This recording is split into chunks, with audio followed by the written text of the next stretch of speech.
Dipakai ini.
Mulai ya. Bismillahirrahmanirrahim. Assalamualaikum warahmatullahi wabarakatuh. Innal hamdalillah nahmaduhu wa nasta'inuhu wa nastaghfiruh wa na'udzu billahi min shururi anfusina wa sayyiati a'malina. Man yahdihillahu fala mudilla lahu wa man yudlil fala hadiya lahu. Asyhadu an la ilaha illallah wahdahu la syarika lahu wa asyhadu anna Muhammadan 'abduhu wa rasuluh. قال الله تعالى في كتابه الكريم يا أيها الذين آمنوا اتقوا الله حق تقاته ولا تموتن إلا وأنتم مسلمون يا أيها الناس اتقوا ربكم الذي خلقكم من نفس واحدة وخلق منها زوجها وبث منهما رجالا كثيرا ونساء واتقوا الله الذي تساءلون به والأرحام إن الله كان عليكم رقيبا يا أيها الذين آمنوا اتقوا الله وقولوا قولا سديدا يصلح لكم أعمالكم ويغفر لكم ذنوبكم ومن يطع الله ورسوله فقد فاز فوزا عظيما أما بعد فإن أصدق الحديث كتاب الله وخير الهدي هدي نبينا محمد صلى الله عليه وسلم وشر الأمور محدثاتها فإن كل محدثة بدعة wa kullu bid'atin dhalalah wa kullu dhalalatin finnar. Ma'asyiral muslimin rahimani wa rahimakumullah. Alhamdulillah, pada kesempatan yang mulia ini kita diberikan kemudahan oleh Allah Subhanahu wa taala untuk kembali bersama-sama bertafaqquh fid din, memperdalam pengetahuan agama kita yang mulia. Kita berharap mudah-mudahan kita digolongkan oleh Allah Subhanahu wa taala sebagai hamba-hamba yang kelak mendapatkan kebaikan yang besar, kebaikan yang banyak dari Allah Subhanahu wa taala dengan kita dikaruniai ilmu yang bermanfaat. Sebagaimana sabda Nabi sallallahu alaihi wasallam mengatakan, man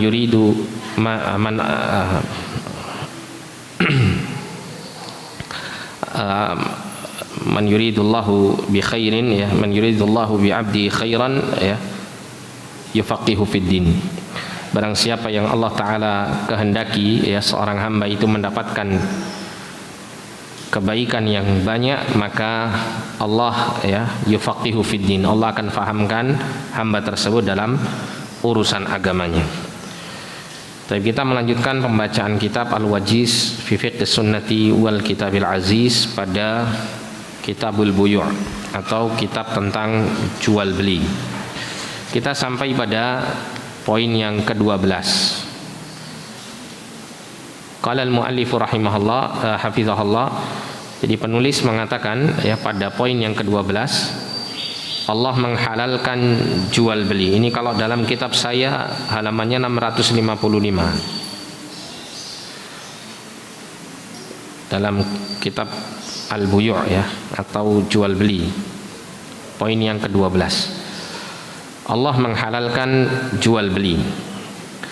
Pada prinsipnya ya boleh melakukan kegiatan jual beli apa saja dalam segala bentuk jual beli selama didasarkan pada sikap sama-sama ridha dari kedua belah pihak dan selama tidak dilarang oleh Allah dan Rasulnya.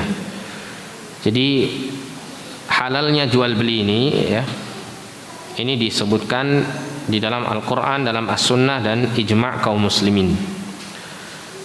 Seperti halnya dalam Al-Quran, Allah Subhanahu wa Ta'ala berfirman dalam Quran surah Al-Baqarah ayat 275. Allah mengatakan wa ahallallahu al-bai'a wa harrama riba, dan Allah menghalalkan jual beli dan mengharamkan riba.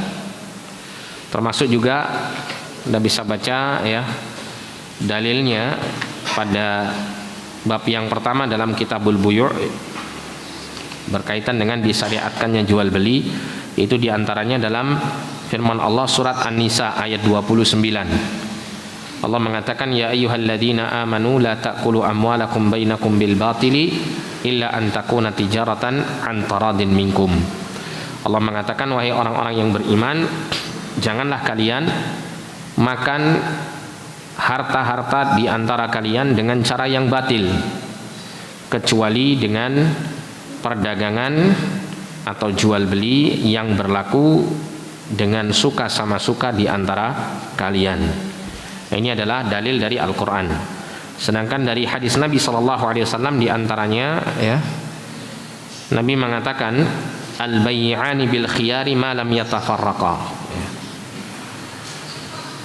Jadi al-bay'an maksudnya adalah dua pelaku dalam perdagangan, yaitu penjual dan pembeli, itu memiliki hak khiyar, hak untuk memilih untuk melanjutkan pembeliannya ataukah mengurungkannya, malam yatafarraqa, selama keduanya belum berpisah. Nah, dalam hadis itu terdapat kalimat al-bay'an yang artinya penjual dan pembeli, sehingga di sini menunjukkan hukum ya, jual beli antara penjual dan pembeli adalah sesuatu yang dihalalkan. Ini diantara dalil yang menunjukkan bolehnya jual beli. Termasuk juga dari Rifa'ah bin Rafi' bahwa Nabi SAW pernah ditanya ayyul kasbi atyab, jadi usaha atau pekerjaan apa yang terbaik, maka Nabi mengatakan amalur rajuli biyadihi wa kullu bai'in mabrur, yaitu pekerjaan seseorang dengan tangannya dan setiap jual beli yang mabrur, yang bersih, yang tidak ada kebatilan di dalamnya. Kemudian ya, ijma' kaum muslimin, seluruh umat Islam sepanjang sejarah ya, tidak ada satupun dari mereka yang menyatakan bahwa jual beli adalah sesuatu yang haram ya. Jual beli secara hukum asal adalah halal dan diperbolehkan. Kita akan sedikit membahas tentang rukun jual beli ya. Sedikit membahas rukun jual beli. Jadi jual beli itu memiliki rukun. Yang pertama adalah adanya penjual dan pembeli. Jadi rukun itu artinya adalah sesuatu yang membentuk terjadinya proses jual beli. Ini kita bisa mengatakan satu aktivitas itu adalah aktivitas al-bai', jual beli, apabila ada rukun-rukun yang menyusunnya. Yang pertama adalah penjual dan pembeli. Penjual dan pembeli, adanya penjual, adanya pembeli. Dan syarat bagi penjual dan pembeli yang pertama adalah dia harus orang yang berakal.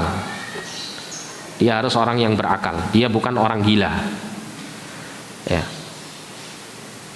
Apabila ada orang gila melakukan transaksi jual beli, maka jual belinya tidak sah. Kira-kira ada enggak orang gila punya duit terus beli sesuatu di toko? Kira-kira ada enggak kira-kira? Bisa jadi ada. Ya, namanya orang gila itu bukan berarti dia nggak punya harta ya.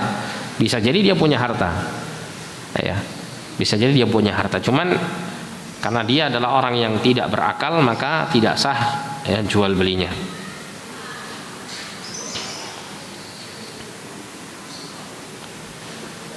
Termasuk juga misal ada orang yang menjual sesuatu tapi karena dasar gila.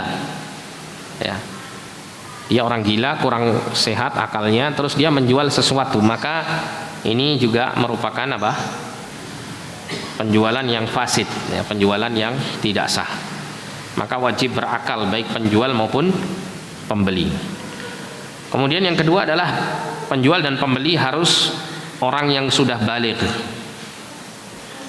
Harus sudah baligh. Sudah mencapai usia mukallaf, usia yang diwajibkan untuk melaksanakan beban syariat.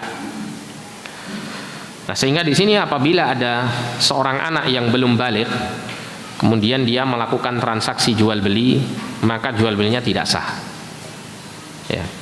Kecuali apabila diberikan persetujuan oleh walinya.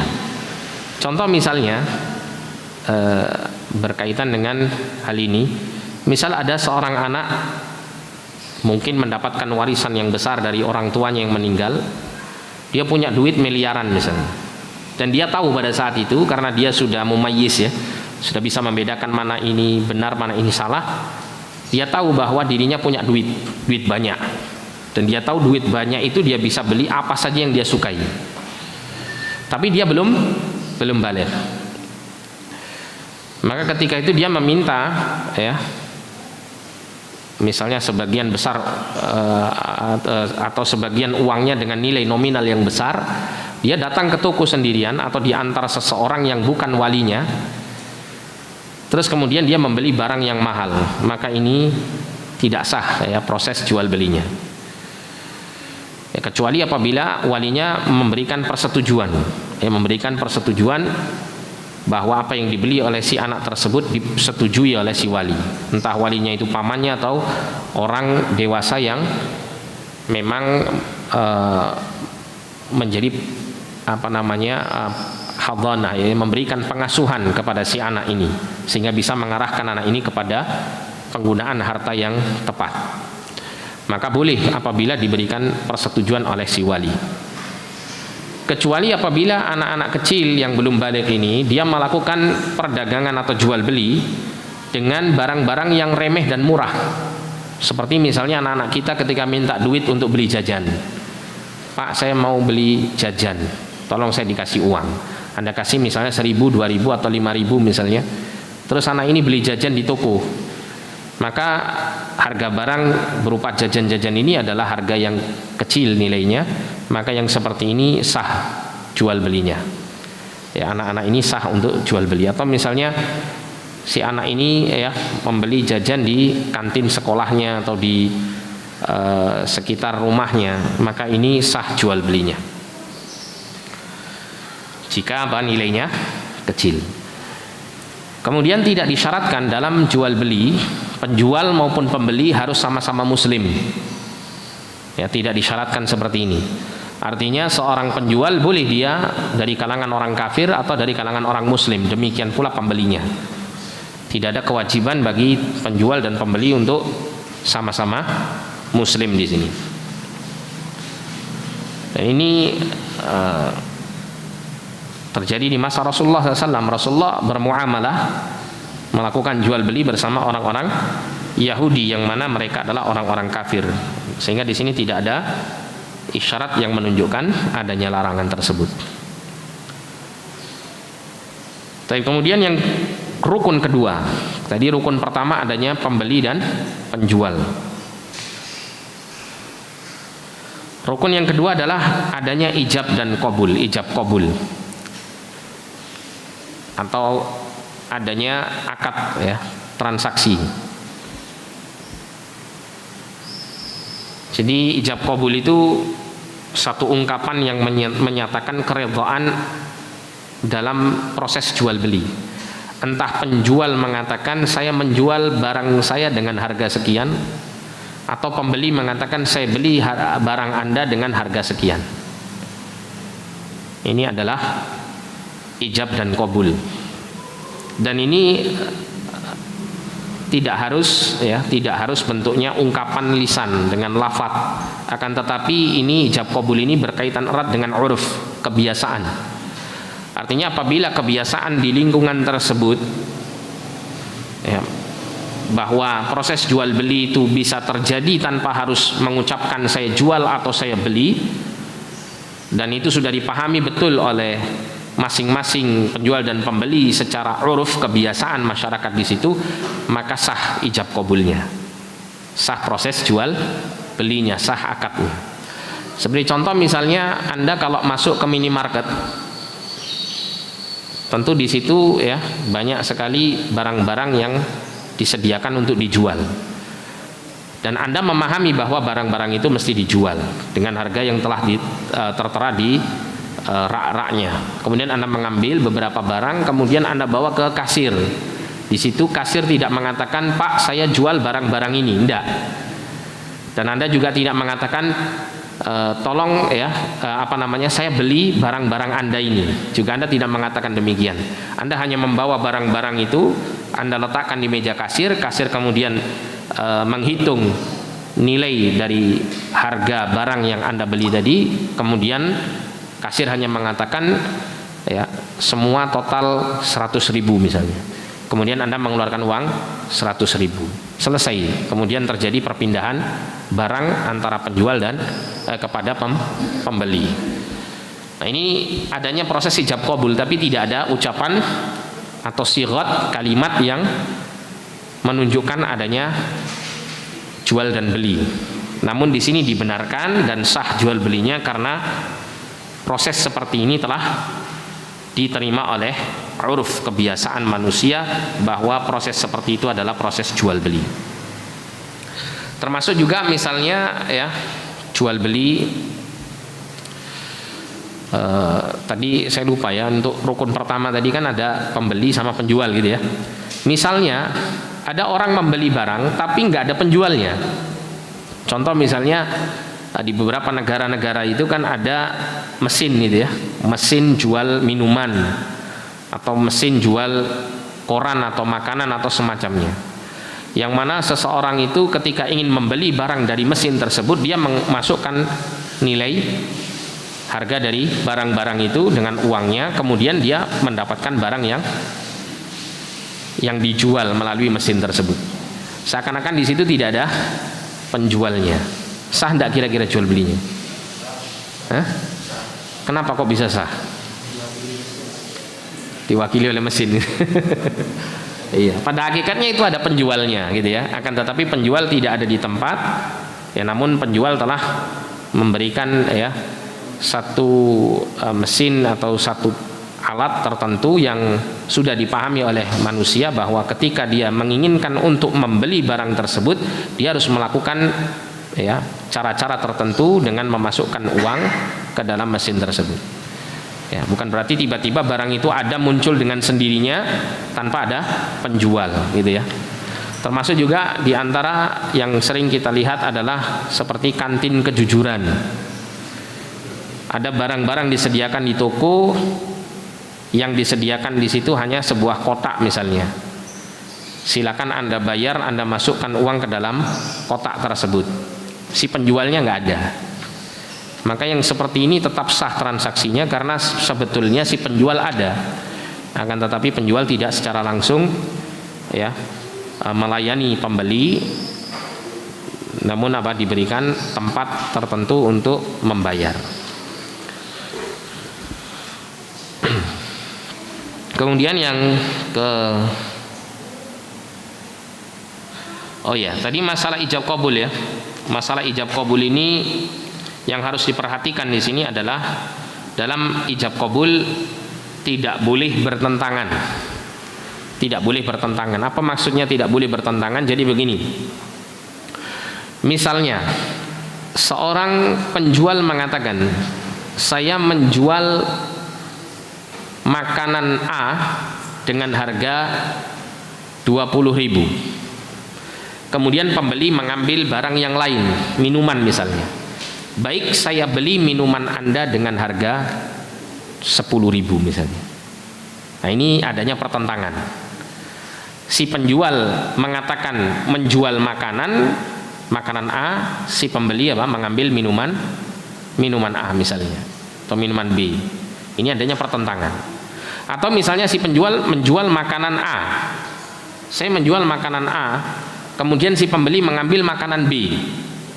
Ya, si penjual mengatakan saya beli makanan A dengan harga 10.000. Kemudian si B pembeli mengambil barang, saya mengambil makanan B dengan harga 10.000. Nah, ini tidak diperbolehkan. Karena apa? Adanya pertentangan. Atau yang serupa dengan itu, mungkin di model seperti apa gitu ya, dipoles seperti apa, tapi intinya demikian. Adanya pertentangan antara pembeli dan penjual. Penjual menjual barang tertentu yang dimaksud, pembeli mengambil barang yang lain yang tidak dimaksud oleh penjual dengan harga yang serupa.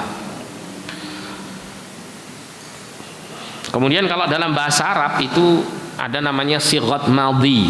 Ya, dalam ijab qabul itu ada namanya sighat madhi. Lafadz yang digunakan untuk menyatakan jual beli itu dengan bentuk yang lampau. Seperti orang mengatakan saya telah menjual barang ini kepadamu. Atau si pembeli mengatakan saya telah membeli barang ini darimu. Gitu. Ini adalah sighat madhi. Namun kalau dalam bahasa kita terkadang pembahasan mengenai sighat ini tidak terlalu diperhatikan.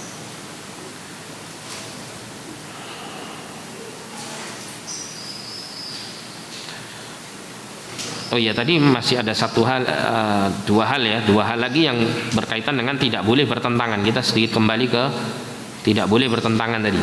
Kalau tadi berbeda masalah barang ya. Kemudian contoh yang lain berbeda masalah harga misalnya. Si fulan mengambil buku yang sama ya. Kemudian atau gini, penjual menjual kitab Al-Wajiz ini dengan harga 100.000. Saya menjual kitab Al-Wajiz 100.000. Kemudian si pembeli mengatakan saya beli Al-Wajiz, kitab Al-Wajiz darimu seharga 50.000. Nah, ini tidak boleh. Tidak boleh bertentangan kecuali adanya keridhaan dari siapa? Dari si penjual. Ya, adanya keridhaan dari si penjual. Dalam arti di sini adanya tawar menawar sampai si penjual memberikan keridhaannya. Tanpa ada paksaan ya tentunya. Kemudian berbeda waktu pembayaran. Berbeda waktu pembayaran. Misalnya ada orang yang menjual ya barangnya, misalnya kitab ini Al-Wajiz. Saya menjual Al-Wajiz 100.000 tunai. Maka kemudian si pembeli mengatakan saya beli kitab Al-Wajiz 100.000 sama harganya, tapi dengan nyicil. Ya, dengan nyicil. Nah, ini adalah adanya pertentangan antara ijab dan qabulnya. Dan ini tidak diselesaikan di majelis, artinya tidak ada kesepakatan antara pembeli dan penjual. Ya. Misalnya mungkin saja ada penjual itu lalai misalnya. Saya menjual barang saya misalnya orang banyak gitu ya. Ada satu orang beli tunai gitu ya, ada beberapa orang beli tunai, terus ada orang ngomong saya beli dengan harga 100.000 tapi nyicil ya gitu. Nah, dia mungkin masih bingung ngurusi pembeli yang lain banyak. Dia mengatakan iya ambil saja misal gitu. Dia ambil, dikira apa? Dikira nanti dia meletakkan uang 100.000 tunai di mejanya. Ternyata dia ambil dengan tujuan untuk membelinya dengan cara nyicil. Ya, kemudian setelah berlalu ya, mungkin 1 bulan lagi dia datang memberikan uang 50.000. Uang apa ini? Ini uang untuk membayar harga barang kitab Al-Wajiz yang Anda jual kepada saya kemarin. Saya tidak menjual kredit, tapi saya selalu menjualnya dengan tunai. Tapi kemarin ya saya mendapati Anda membolehkan saya mengambil kredit. Oh, itu kesalahan apa? Artinya itu tidak benar. Saya kira Anda mengambilnya dengan tunai gitu. Nah, maka yang seperti ini tidak sah ijab qabulnya. Tidak sah ijab qabulnya. Nah, kemudian kita masuk pada perkara yang ketiga ya, berkaitan dengan ijab qabul ini. Kalau tadi kan yang pertama tidak boleh adanya pertentangan, kemudian yang kedua sighat ya, bentuk lafadz dalam ijab qabul itu bentuknya madhi ya, bentuknya adalah lampau. Kemudian yang ketiga ya adalah tidak butuh saksi. Jadi jual beli ini dalam masalah ijab dan qabul tidak membutuhkan saksi. Misalnya Anda sebagai penjual dan saya sebagai pembeli, ketika saya jual beli melakukan transaksi jual beli bersama Anda, tidak perlu saya mendatangkan saksi atau penjual mendatangkan saksi untuk proses jual belinya.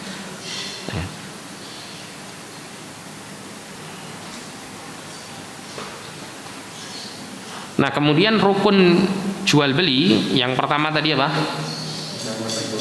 Adanya penjual dan pembeli. Yang kedua ijab qabul ya, serah terima, adanya serah terima atau akad ya. Kemudian yang ketiga adalah berkenaan dengan barang atau jasa, adanya barang atau jasa yang diperjualbelikan ya, adanya barang atau jasa yang diperjualbelikan. Nah, ini nanti yang termasuk juga nanti dijelaskan di sini ya, berkaitan dengan jual beli yang diharamkan, termasuk menyangkut barang-barang dan jasa yang diperjualbelikan yang diharamkan. Nanti ada bab barang yang tidak boleh diperjualbelikan ya, jadi syarat-syarat barang atau jasa itu boleh diperjualbelikan itu yang pertama harus barang itu suci, bukan barang yang najis ya, barang itu suci bukan barang yang najis.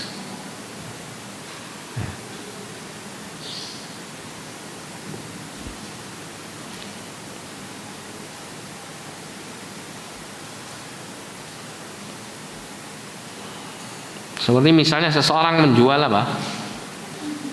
Menjual darah misalnya, jual darah, jualan darah. Darah ini najis atau tidak? Darah yang mengalir ya, seperti orang misalnya habis menyembelih hewan terus kemudian menadai darahnya itu kan benda yang najis. Kalau dijual belikan maka haram hukumnya ya, haram hukumnya karena dia adalah benda yang najis. Apalagi kemudian diniatkan untuk konsumsi, untuk dimasak dan kemudian dimakan, maka haram hukumnya. Termasuk juga menjual kulit bangkai, menjual kulit bangkai kecuali apabila kulit tersebut telah disamak. Kulit bangkai ya, bukan kulit yang berasal dari sembelihan, kulit bangkai. Misalnya Anda menemukan bangkai kambing, terus Anda ambil kulitnya, terus Anda jual, ini nggak boleh, kecuali disamak terlebih dahulu, dibersihkan dulu bagian kulit dalamnya ya.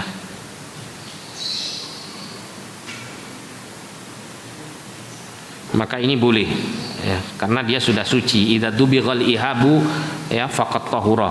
Apabila kulit bangkai hewan yang halal ya untuk dimakan ketika disembelih dengan menyebut nama Allah, maka kulit seperti ini akan menjadi suci apabila disamak terlebih dahulu. Apabila sudah disamak kemudian dijual belikan maka tidak mengapa, karena dia termasuk barang yang suci. Kemudian termasuk kotoran-kotoran hewan yang haram dimakan, ini juga haram dijual belikan, kecuali apabila kotoran-kotoran tersebut sudah bercampur menjadi tanah atau ya bercampur dengan satu zat yang terproses sehingga zat najisnya itu bisa dikatakan sudah tercampur dengan zat-zat yang bersih atau zat-zat yang suci, sehingga hilang status kenajisannya, atau mungkin status kenajisannya sedikit namun manfaatnya besar, misalnya seperti digunakan untuk pupuk atau pertanian misalnya, maka yang seperti ini boleh diperjual belikan karena statusnya sudah tidak menjadi barang yang najis ya, dan tidak memiliki manfaat. Termasuk juga menjual hewan-hewan yang najis ini ya, ini dilarang ya, diharamkan.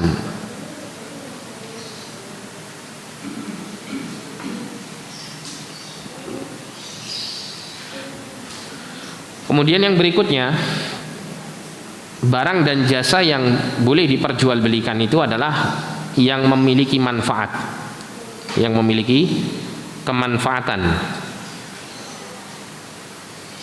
Ini barang apapun ya yang memiliki manfaat. Tapi manfaat di sini maksudnya manfaat yang mubah, bukan manfaat yang haram. Karena sebagian orang menganggap bahwa jual beli narkoba tidak apa-apa. Kenapa? Karena manfaat kan gitu ya.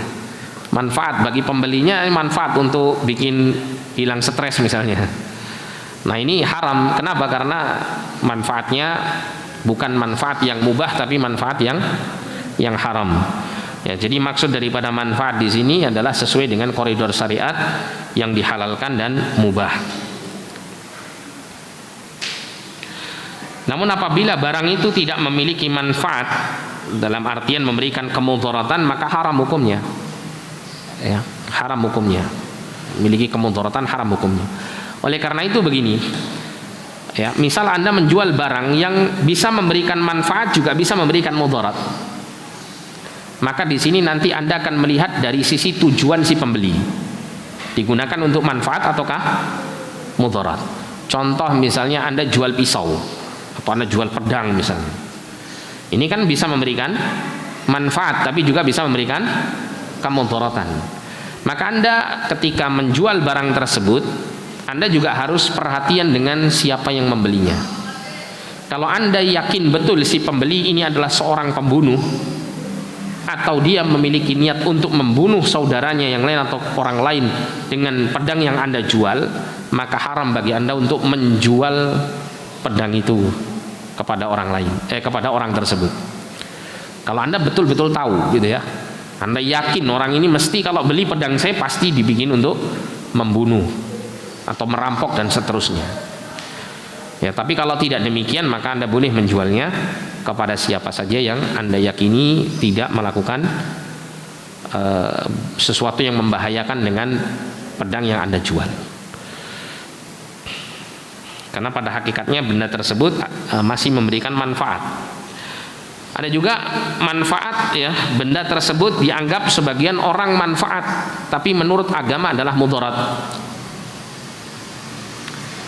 Atau kebanyakan orang menganggap benda tersebut memberikan manfaat, tapi menurut kacamata agama itu diharamkan.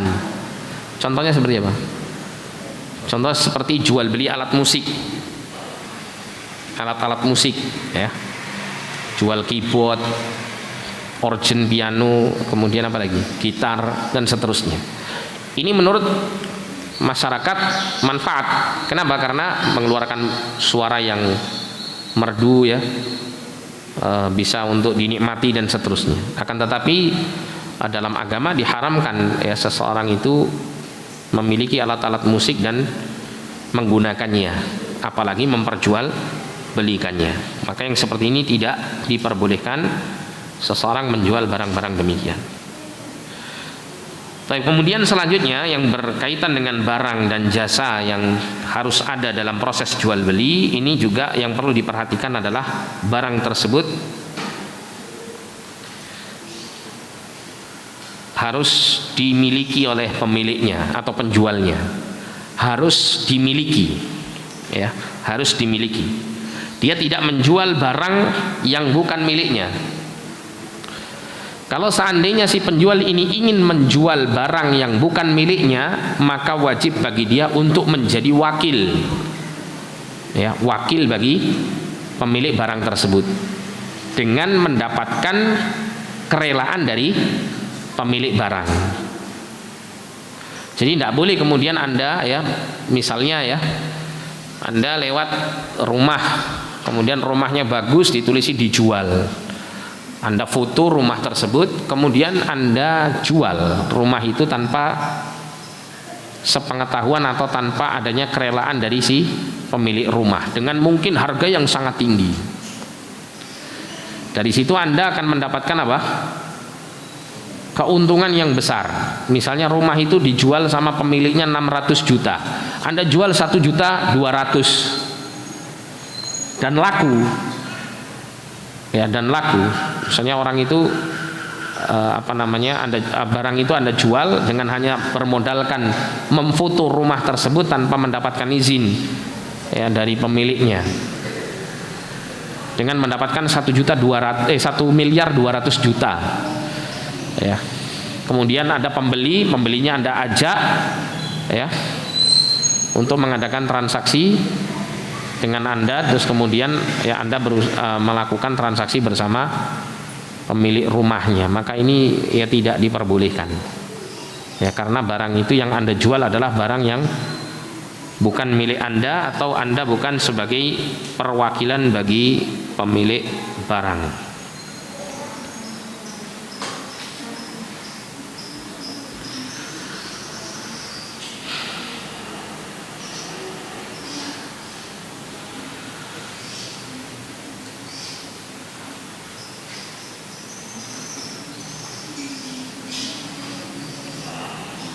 Kemudian yang berkaitan dengan barang dan jasa, ini yang berikutnya adalah barang tersebut bisa diserahkan. Barang tersebut bisa diserahkan. Contoh begini, ya, orang misalnya menjual buku, saya jual buku saya, ini memang milik saya jual, dan saya bisa serahkan pada saat proses transaksi. Ini namanya barang itu bisa diserahkan. Apakah ada jual beli yang barang tidak bisa diserahkan? Ada. Contoh misalnya orang punya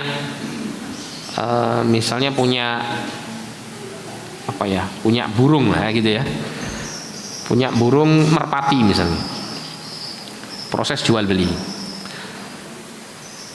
Saya mengatakan misal saya punya burung merpati, itu burung merpati ada 5 yang terbang, itu semua milik saya. Ya, saya jual kepada kamu, harganya per burungnya 100.000 misalnya. Maka kemudian Anda membelinya. Ya, tapi si pemilik merpati itu tidak menangkapnya terlebih dahulu. Anda disuruh nangkap sendiri misalnya. Nah, ini namanya barang itu tidak bisa diserahkan, ya, tidak bisa diserahkan. Maka tidak diperbolehkan dalam hal ini menjual barang yang tidak bisa diserah terimakan.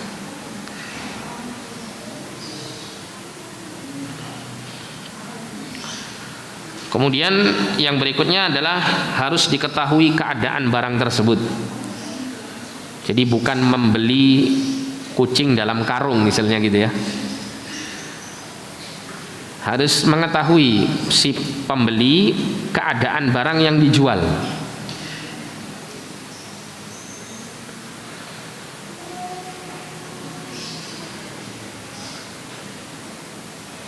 Kalau di masa sekarang kita mendapati ada beberapa barang itu yang disegel kan gitu ya, dibungkus disegel, sehingga kita tidak tahu bagaimana keadaan barang yang akan kita beli. Maka di sini ya penjual paling tidak yang pertama memberikan gambaran spesifikasi barang tersebut di kemasannya atau pada saat mengiklankannya gitu ya. Kemudian yang berikutnya si penjual memberikan contoh barang yang sudah dibuka dari segelnya, ini barangnya seperti ini gitu ya, atau dari bungkusnya barangnya itu seperti ini. Kemudian yang ketiga memberikan garansi kalau seandainya yang dibeli barang tersebut tidak sesuai dengan apa yang dicontohkan atau dijelaskan secara spesifik dari spesifikasinya. Memberikan garansi, boleh dikembalikan dan ditukar dengan barang yang diminta oleh si pembeli. Maka yang seperti ini boleh. Ya, adapun kalau tidak demikian maka tidak diperbolehkan.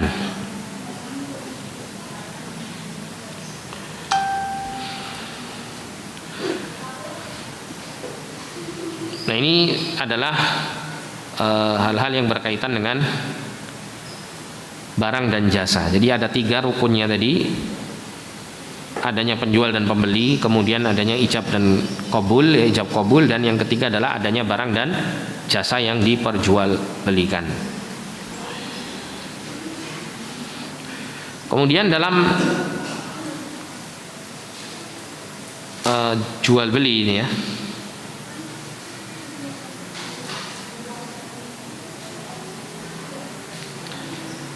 dalam kaitannya dengan alat pembayaran.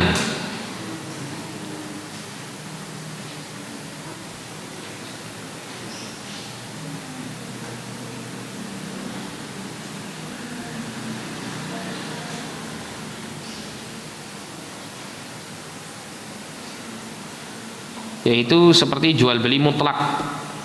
Jual beli mutlak ya. Adanya ya penukaran antara alat ya, uang dengan barang gitu ya. Uang dengan barang. Seperti yang biasa kita lakukan jual beli pada umumnya. Ya, kita gunakan uang untuk membeli barang. Ini jual beli mutlak. Kemudian ada juga berdasarkan alat tukar dan barang ini ada namanya jual beli salam. Nanti kalau tidak salah di sini ada ya kaitannya dengan hal itu.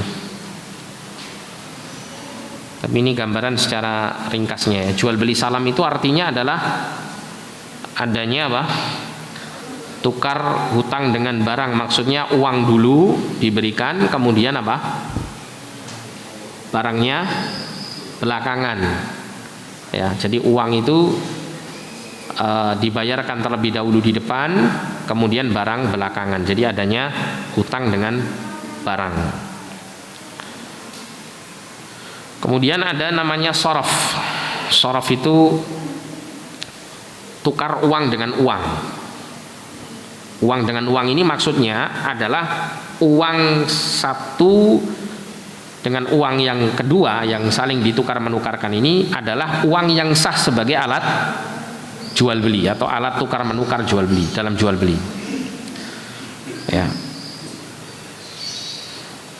Kalau kaitannya uang dengan uang ini adalah uang yang terdapat dalam negara yang sama, seperti rupiah dengan rupiah, maka ini harus ditransaksikan dengan cara tunai dan dengan nilai yang sama, tidak boleh nilainya berbeda. Seperti misalnya seseorang menukarkan 100.000 uang 100.000 satu kertas dengan 1000-an sebanyak 100 misalnya, maka tidak boleh dikurangi sedikit pun dari uang 1000-an tadi, harus sama nilainya dan dilakukan transaksi itu secara tunai ya dan biyadin. Kalau tidak demikian maka akan terjadi riba. Kemudian adapun untuk uang di satu negara dengan uang dari negara lain yang memiliki tentunya nilai yang berbeda, maka ini boleh memiliki perbedaan dari sisi nilai. Misalnya seseorang membeli dolar, katakanlah $1 misalnya 18.000, maka dia boleh membeli $1 itu dengan harga 18.000 rupiah. Ya, boleh adanya perbedaan harga, akan tetapi wajib untuk dilakukan secara tunai, tidak boleh tertunda. Ya, maka apabila syarat satu ini terjadi adanya penundaan gitu ya, maka ini akan menjadi riba. Ini adalah saraf ya, jual beli uang dengan uang. Kemudian ada namanya muqayyadhah. Muqayyadhah itu menukar barang dengan barang. Ya, menukar barang dengan barang. Misalnya ada orang menukar kitabnya ya, kitab fikih dengan kitab tauhid misalnya, atau kitab fikih dengan baju yang dimiliki oleh orang lain, maka ini boleh selama adanya keridhaan di antara keduanya. Dan muqayyadhah ini tidak harus memiliki nilai nominal atau nilai yang sama barangnya. Mungkin ya barang yang saya miliki harganya murah, tapi menurut orang yang ingin menukar dengan barangnya yang bernilai mahal itu, menurut dia langka. Misalnya saya punya kitab fikih Al-Wajiz ini, mungkin misalnya di Indonesia ini yang punya kitab fikih Al-Wajiz mungkin hanya beberapa orang saja, sedikit sekali, karena mungkin sudah tidak diterbitkan lagi, atau kemudian penulisnya juga sudah tidak lagi mencetaknya lagi dan seterusnya. Kemudian ada orang ingin sekali memiliki kitab ini dan dia ingin menukarnya dengan handphone yang harganya mungkin sampai jutaan, padahal kitab saya ini mungkin harganya tidak sampai jutaan. Namun menurut si pemilik HP tersebut, kitab Al-Wajiz ini nggak bisa dinilai dengan uang. Karena apa? Karena langka dan sangat diperlukan ilmunya, misal begitu. Maka dia menukarnya dengan HP-nya kepada saya dan saya ridha, dia pun juga ridha, maka terjadinya muqayyadhah, barter antara barang dengan barang. Yang seperti ini tidak mengapa. Ya, berkaitan dengan barang dipertukarkan tanpa harus memiliki nilai yang sama atau yang mendekati. Ini azan dulu atau bagaimana? Azan dulu ya. Ya, ini masuk isya ya, sudah ya. Iya, fadhal.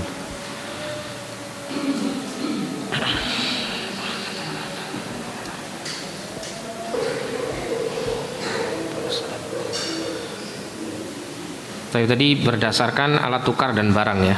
Sekarang jual beli yang berkaitan dengan penetapan harga.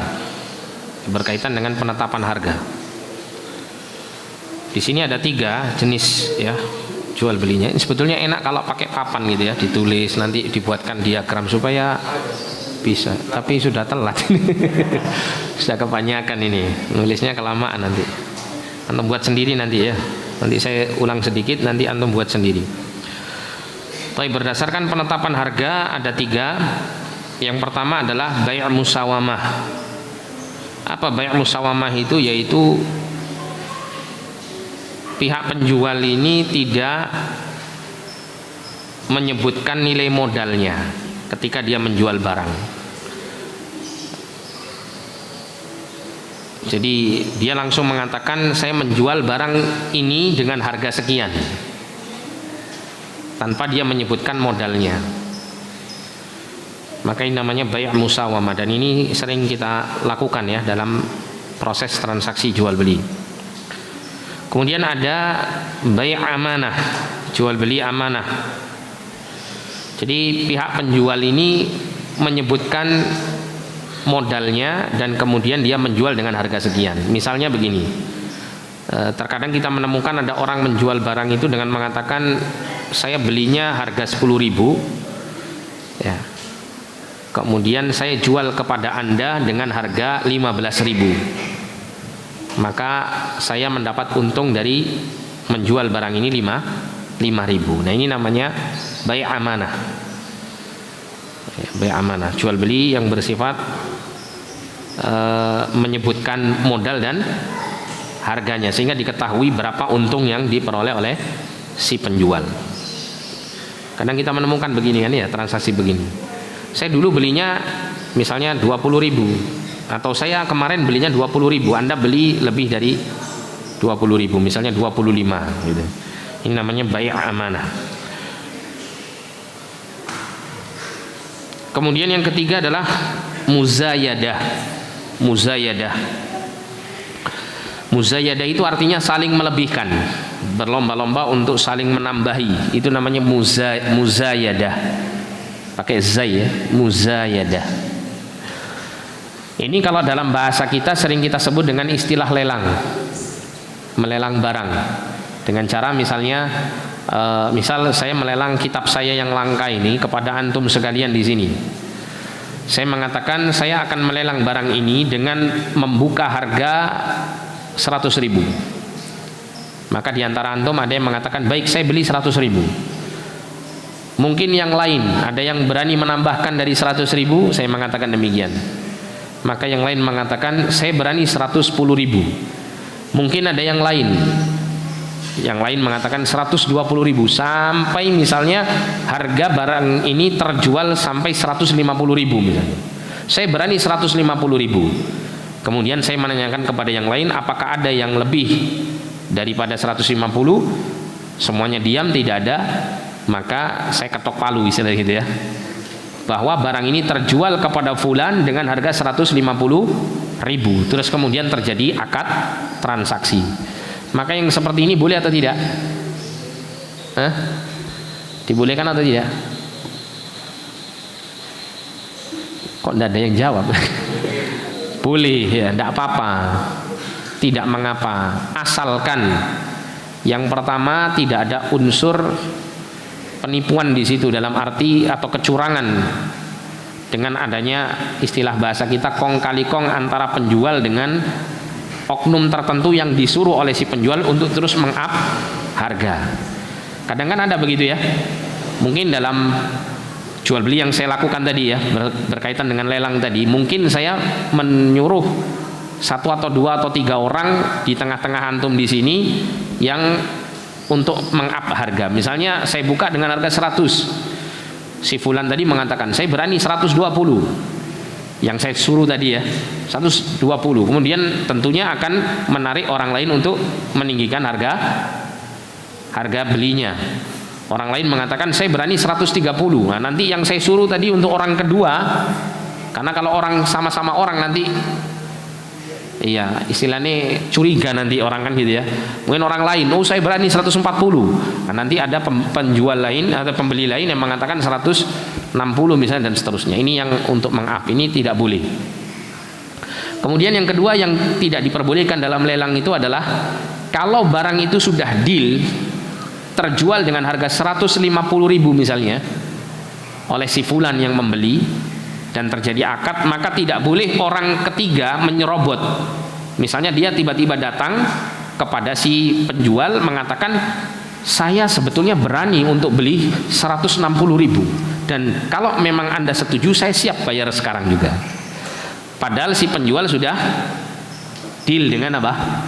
Si pembeli dengan harga 150.000, maka menyerobotnya ini tidak diperbolehkan. Ya, tidak diperbolehkan. Jadi ini namanya bai' muzayadah. Ini berkaitan dengan penetapan apa tadi?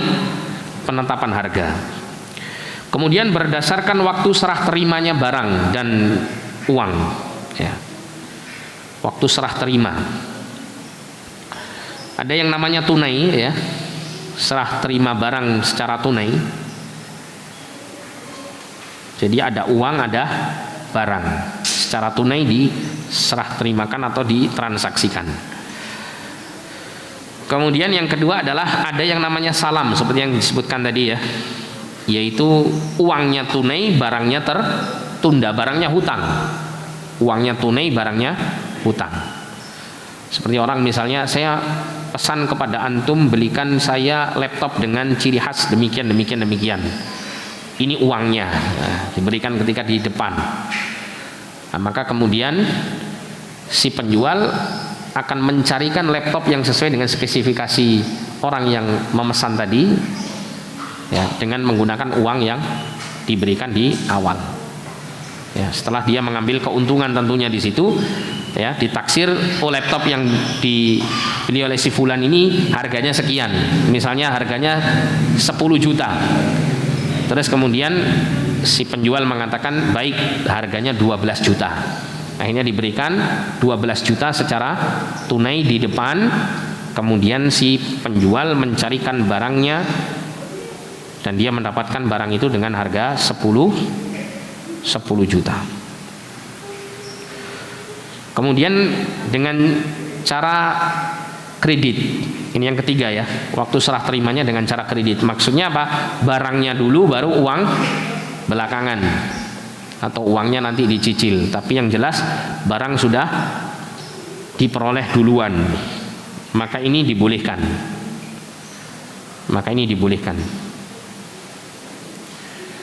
Tiga ya, transaksi ini yang berkaitan dengan waktu serah terimanya, yaitu tunai, salam, dan kredit, ini semuanya halal, boleh dalam Islam. Nah yang keempat, yang terakhir, ini yang haram, tidak diperbolehkan, yang sering disebut dengan bai'ul kali' bil kali', jual beli dengan sesuatu yang tertunda dengan yang tertunda. Apa maksudnya? Uangnya hutang, barangnya juga hutang. Kok bisa seperti ini ditransaksikan kan gitu ya? Bagaimana ilustrasinya? Ilustrasinya contoh begini. Ada orang yang ingin mencari barang. Saya misalnya dia datang ke dealer mobil gitu ya. Atau apa ya yang ya anggap saja dealer mobil. Dia datang ke dealer mobil dengan merek mobilnya A misalnya. Nggak menyebut nama ya, merek A. Dia datang ke dealer A ini yang menjual mobil merek A ini, dan kemudian dia ingin membeli mobil merek A tapi yang spesifikasinya B misalnya. Ternyata penjual tidak memiliki stok barang itu. Ya, tidak memiliki stok barang tersebut. Maka kemudian si penjual mengatakan barang itu akan datang 1 bulan lagi. Ya, kalau Anda mau maka kita bisa untuk melakukan akad transaksi di saat ini meskipun uang tidak diserahkan terlebih dahulu.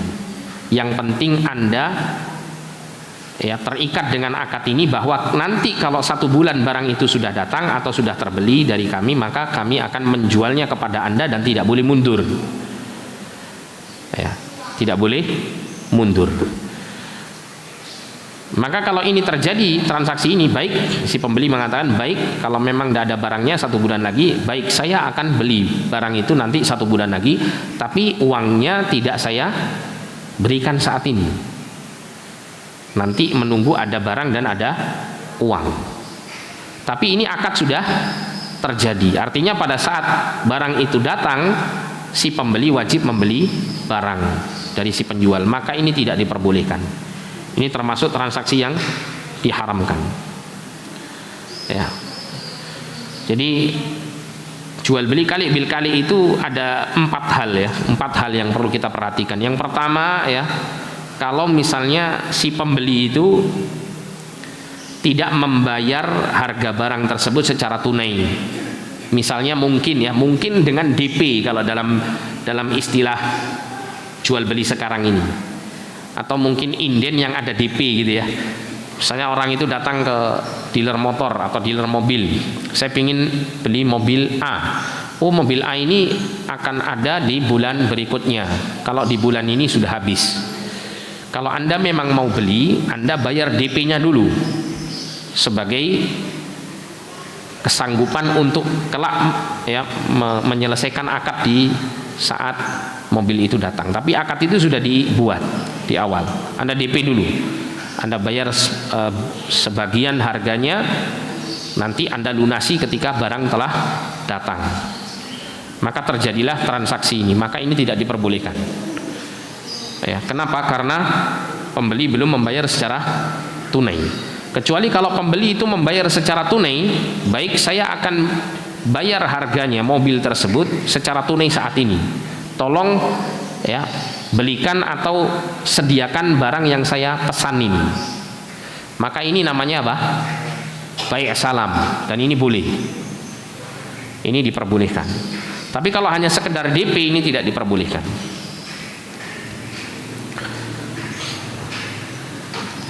Kemudian yang kedua adalah penjual belum memiliki barang. Jadi pada saat itu penjual hanya mengatakan barang kami kosong, tapi kalau memang Anda mau membelinya 1 bulan lagi akan datang. Di DP dulu misalnya. Maka ini dia menjual barang dengan hutang gitu ya.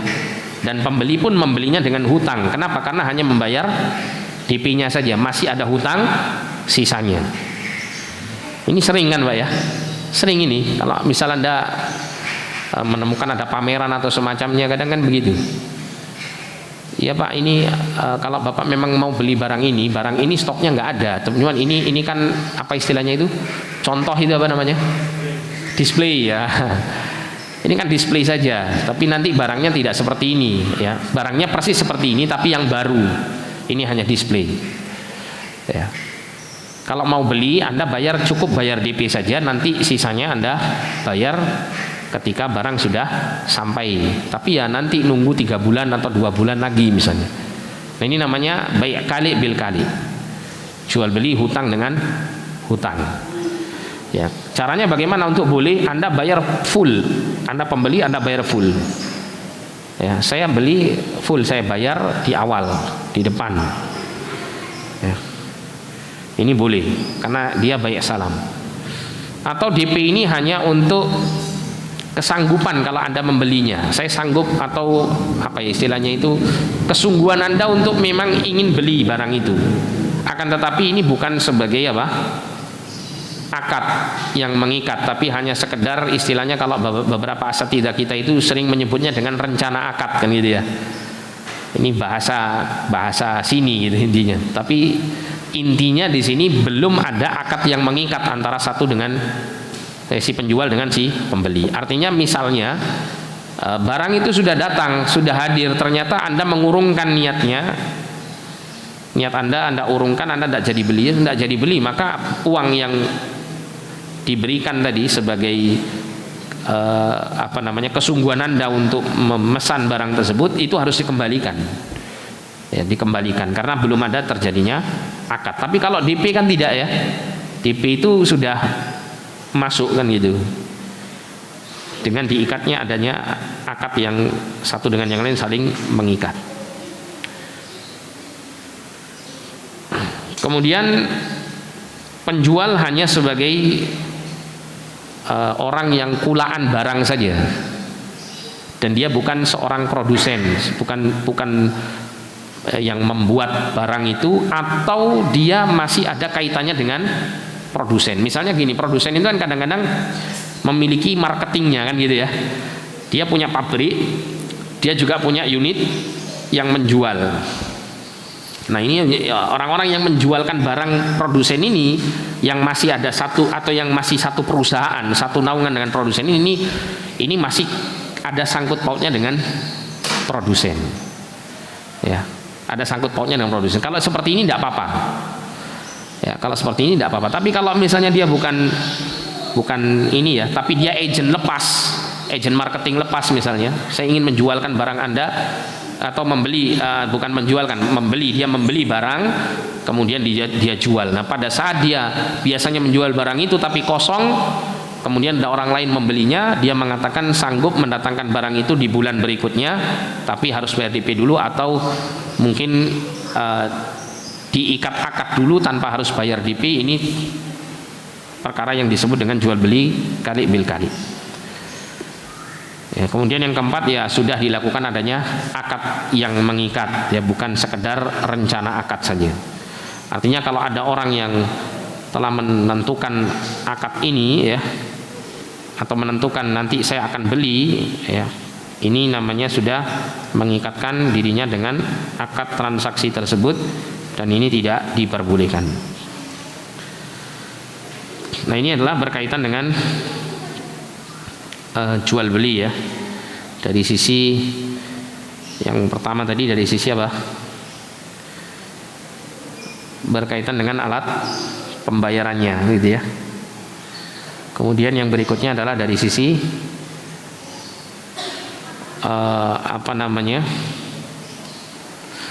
penetapan harga. Kemudian yang berikutnya adalah dari sisi waktu serah terimanya. Tapi insya Allah untuk poin ke-13 kita akan baca pada pertemuan berikut. Ini hanya sebagai tambahan saja supaya kita tahu bahwa dalam proses transaksi jual beli itu ada bermacam-macam bentuk-bentuknya, sehingga nanti ketika kita masuk pada jual beli yang terlarang, kita akan sedikit banyak akan bisa nyambung. Oh ini termasuk jual beli yang demikian ya, yang termasuk yang dibenarkan atau tidak dibenarkan. Cuman ini kebanyakannya berkaitan dengan jual beli yang terlarang yang secara langsung disebutkan dalil gitu ya, secara langsung disebutkan oleh dalil. Karena memang kitab ini beda dengan kitab fikih yang lain. Kalau kitab fikih yang lain kita mungkin akan mendapatkan pembahasan yang lebih luas. Sedangkan kitab fikih ini karena namanya fi fiqhis sunnah, dalam fikih sunnah, maka cukup dinukilkan dalil-dalil kemudian dinyatakan dari dalil ini haram hukumnya jual beli begini.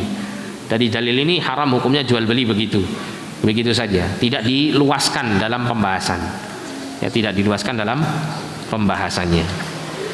Tapi wallahu a'lam bishawab, saya kira cukup ya, tidak usah pakai tanya jawab ya, mungkin tanya jawabnya pada pertemuan berikut saja. Kita cukupkan sampai di sini, kurang lebihnya saya mohon maaf. Subhanakallahumma bihamdik, syadu an la ilaha illa anta astaghfiruka wa atubu ilaik. Sallallahu ala nabiyina Muhammadin wa ala alihi wa sahbihi wasallam.